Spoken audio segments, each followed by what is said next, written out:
Network issue ఉన్నట్టుంది, మళ్ళీ మీ దగ్గరికి వస్తాను. ఊహ మేడం, సార్ చెప్తున్నట్టుగా ఎక్కడా కూడా డాక్టర్లు లేరు. So Shankar Dada MBBS cinema గుర్తొస్తుంది సార్ చెప్తూ ఉంటే. కనీసం ఆయన చదవటానికన్నా ట్రై చేశాడు, ఇలా చదవటానికి కూడా ట్రై చేయకుండానే వీళ్ళంతా డాక్టర్లు అయిపోతూ ఉన్నారు.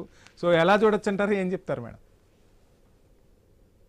అదే సార్, ఇప్పుడు ఏంటంటే ఇప్పుడు హాస్పిటల్ అయితే పెడుతున్నారండి పెద్ద పెద్ద లైటింగ్లతో, పెద్ద పెద్ద ఫర్నిచర్లు, మంచి మంచి కాస్ట్లీ ఫర్నిచర్లు అన్ని పెట్టేసి అన్ని పెడుతున్నారు. కానీ అక్కడికి వెళ్ళి చూస్తే డాక్టర్లు అందరూ అలా చేస్తున్నారని కాదండి. ఎక్కడో ఒక్కరు ఇలాంటి వాళ్ళు ఉంటారు, ఇలాంటి క్లినిక్స్ పెట్టి.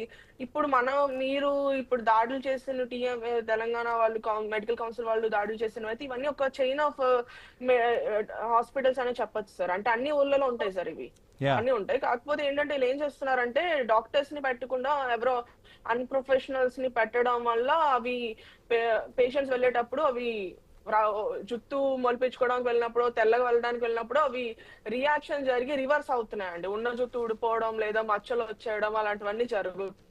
ఇవన్నీ కూడా ముందు లైసెన్స్ వాళ్ళు తెచ్చుకునేటప్పుడే మంచిగా అవన్నీ ఎవరిని పెడుతున్నారు, ఎలాంటి డాక్టర్స్ ని పెడుతున్నారు, ఎలాంటి నర్స్ ట్రీట్మెంట్స్ చేసేది ఎవరు, డాక్టర్స్ చేస్తారా లేకపోతే ఎలాంటి అన్ప్రొఫెషనల్స్ ఏంటి మెడికల్ సరిగా ఎక్స్పీరియన్స్ లేని వాళ్ళు చేస్తున్నారు, ఇవన్నీ చూసి లైసెన్స్లు ఇవ్వాలండి వాళ్ళు, కౌన్సిల్ వాళ్ళు ఫస్ట్. లేకపోవడం వల్ల ఇలాంటివన్నీ జరిగాయి. ఇప్పుడు ప్రపంచం మొత్తం ఎలా నడుస్తుందంటే అందం పైన, ఫ్యాషన్ పైన నడుస్తుందండి. ఇవి లేకుండా అయితే ప్రపంచం నడవట్లేదు. ఎక్కడ చూసినా అందరూ ఎక్కువ ప్రాధాన్యత ఇచ్చేది ఫ్యాషన్ కి, అందంగా కనిపించడానికి మేకప్ వేసుకోవడం, లేకపోతే మంచిగా జుట్టు ఉండడము.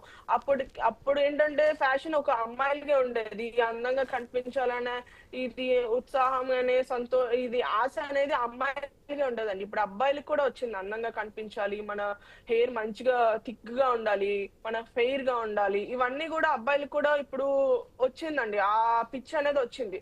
అందువల్ల ఇలాంటి క్లినిక్లన్నీ ఎక్కువ పెరుగుతున్నాయి.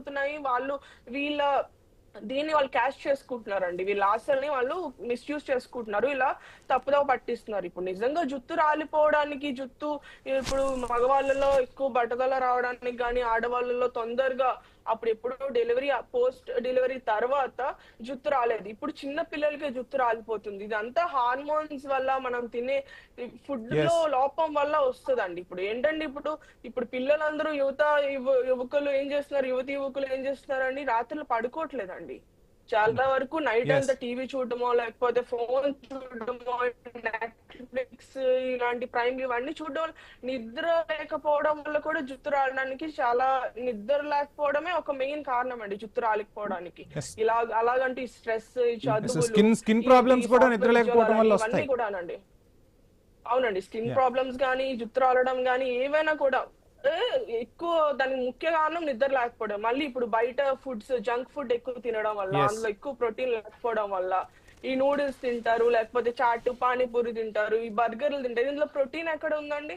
ప్రోటీన్ లోపం వల్ల కూడా జుత్తు రాలిపోవడానికి ముఖ్య కారణం, అది కూడా ముఖ్య కారణం అండి. కారణాలు అది కూడా. డాక్టర్ విజయ్ గారు, మళ్ళీ వస్తాను మేడం, మళ్ళీ అడుగుతాను. తల్లిదండ్రులు ఇవన్నీ కూడా చూడాలండి. ఇప్పుడు పిల్లల్ని చిన్నప్పటి నుంచి పెంచేటప్పుడే మంచి పోషక విలువలు అందించే ఫుడ్ ని అందిస్తే, ఇప్పుడు కొంచెం ఒక వయసు వచ్చే వరకు, ఒక 20-30 years వచ్చేటప్పుడు ఇలాంటి సమస్యలన్నీ రావు. అందుకే చిన్నప్పటి నుంచే పిల్లలు